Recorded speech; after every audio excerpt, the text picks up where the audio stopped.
Why Iran's economy punches above its weight. You know, it's a great way to put it because there's this huge paradox at the heart of the global economy. How can a country with a relatively small economic footprint hold so much power to shake world markets? Well, in this explainer, we're going to unravel that exact mystery. And this is really the central question, isn't it? I mean, on paper, Iran is not what you'd call an economic giant. So why is it that whenever tensions flare up over there, leaders from Washington all the way to Beijing just hold their breath? How can one nation have such a massive impact on the price you pay for gas and on the stability of the entire global financial system? Okay, so let's start with the hard numbers. Projections put Iran's GDP at roughly $376 billion. And yeah, that sounds like a ton of money. But when you zoom out and look at the grand scheme of the global economy, it's actually surprisingly small. To really put that into perspective for you, it means Iran accounts for just 0.3% of the world's total economy, less than half of 1%. So right away you see the puzzle. An economy this small really shouldn't be making these kinds of global headlines. Here's another way to think about it. We're talking about a national economy home to 88 million people. That's comparable in size to a mid-sized American state. But here's the kicker. Unlike Ohio or Arizona, Iran has this unique geopolitical leverage that lets it, well, punch way, way above its economic weight. So what's the secret? The answer really lies in what we can call the GDP illusion. So, let's unpack this whole paradox by looking beyond that one single number and digging into the real sources of Iran's power. You see, Iran's outsized influence doesn't just come from one place. It's actually built on a foundation of three distinct and incredibly powerful pillars. And we're about to break them down one by one. All right, let's get to our first pillar. And this one is all about that old real estate saying, location, location, location. We're talking about the Strait of Hormuz, a critical geographic choke point that gives Iran some serious leverage. The Strait of Hormuz is this narrow little waterway that connects the energy-rich Persian Gulf to the open ocean. And it is, and this is no exaggeration, the single most critical energy artery on the entire planet. And Iran's coastline just happens to dominate it. The numbers for what flows through this choke point are just staggering. Every single day, 20% of all the world's oil that travels by sea goes right through these waters. And for liquefied natural gas, or LNG, it's even more critical, a full 25% of the global supply. If you control the strait, you control a huge slice of the world's energy.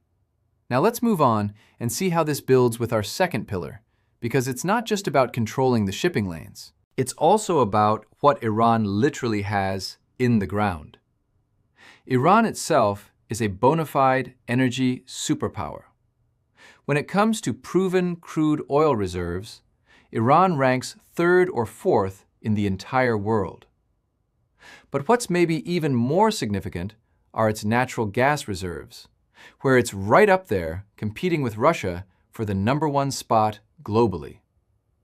So we're not just talking about a regional player.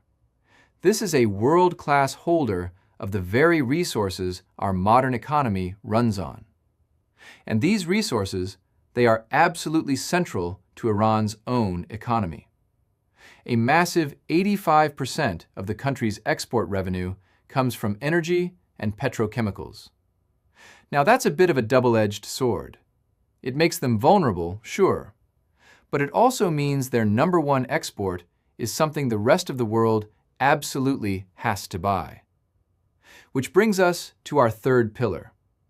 And this one explains how Iran gets all these resources to market despite decades of intense international sanctions. They basically mastered the art of the shadow economy.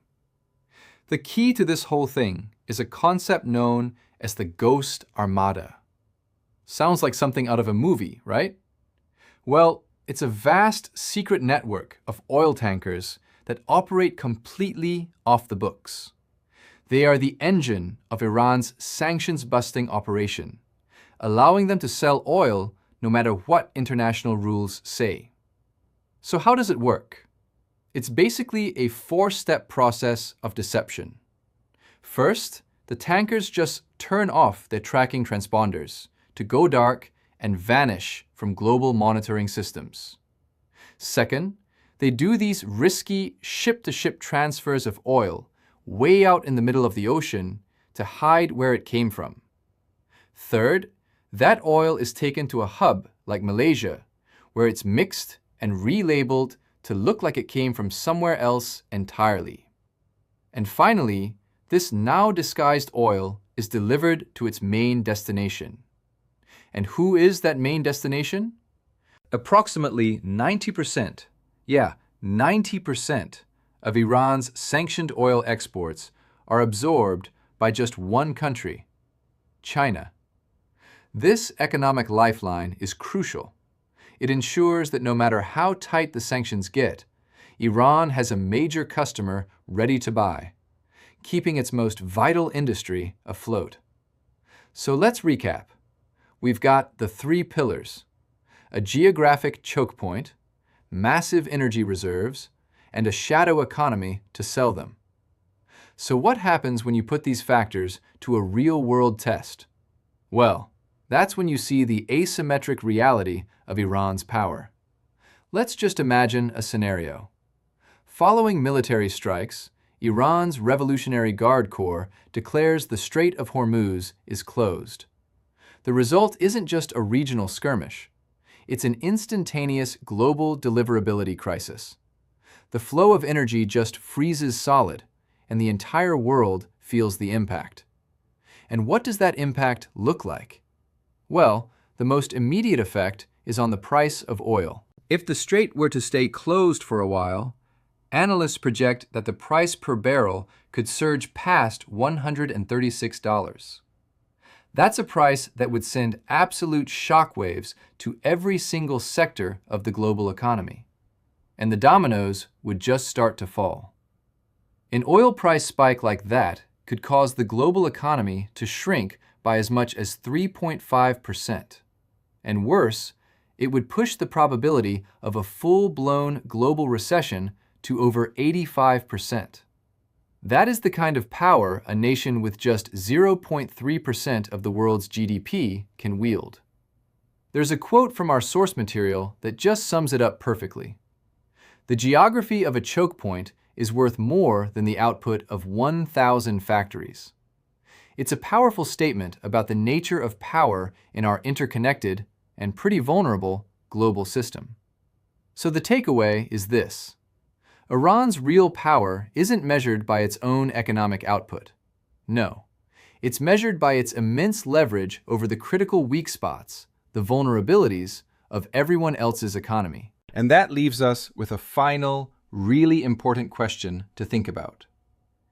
In our modern world, a world defined by these fragile supply chains and critical choke points, is a single number like GDP truly the right way to measure a nation's power? Or do we need a new way to measure what influence really means?